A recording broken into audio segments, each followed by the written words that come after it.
ইসরায়েলের বিপক্ষে বিশ্বকাপ বাছাই পর্বের ম্যাচের আগে স্বাগতিক ইতালির উত্তরাঞ্চলীয় শহর উদিনেতে ফিলিস্তিনপন্থী বিক্ষোভকারীদের সঙ্গে স্থানীয় পুলিশের সংঘর্ষ হয়েছে। মঙ্গলবার একটি শান্তিপূর্ণ মিছিল শেষে এ সহিংসতার ঘটনা ঘটে। বার্তা সংস্থা রয়টার্সের বরাতে আল জাজিরা জানিয়েছে, ফিউলি স্টেডিয়ামে রাত ৯টায় ম্যাচ শুরুর আগে বিকেলে শহরের কেন্দ্রস্থলে মিছিলটি শেষ হয়।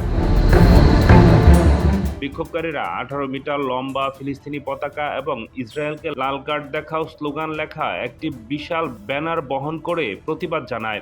রয়টার্স জানায়, শান্তিপূর্ণ মিছিল থেকে আকস্মিকভাবে কিছু বিক্ষোভকারী দাঙ্গা বিরোধী পুলিশকে লক্ষ্য করে আতশবাজি এবং ভিড় নিয়ন্ত্রণে বাধা নিক্ষেপ শুরু করে। পরিস্থিতি নিয়ন্ত্রণের বাইরে চলে গেলে পুলিশ মিছিলের দিকে জলকামান ও কাঁদুনে গ্যাস ছোড়ে।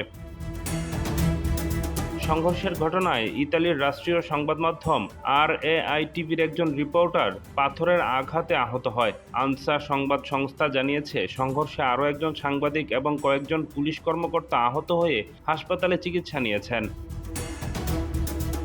বিক্ষোভের আয়োজক কমিটি ফর প্যালেস্টাইন উদিন কর্তৃপক্ষ ফিলিস্তিনি ভূখণ্ডে দখল নীতি সমর্থন করার অভিযোগে ফুটবলের বিশ্ব নিয়ন্ত্রণ সংস্থা ফিফার প্রতি ইসরায়েলকে সমস্ত প্রতিযোগিতা থেকে নিষিদ্ধ করার আহ্বান জানিয়েছে।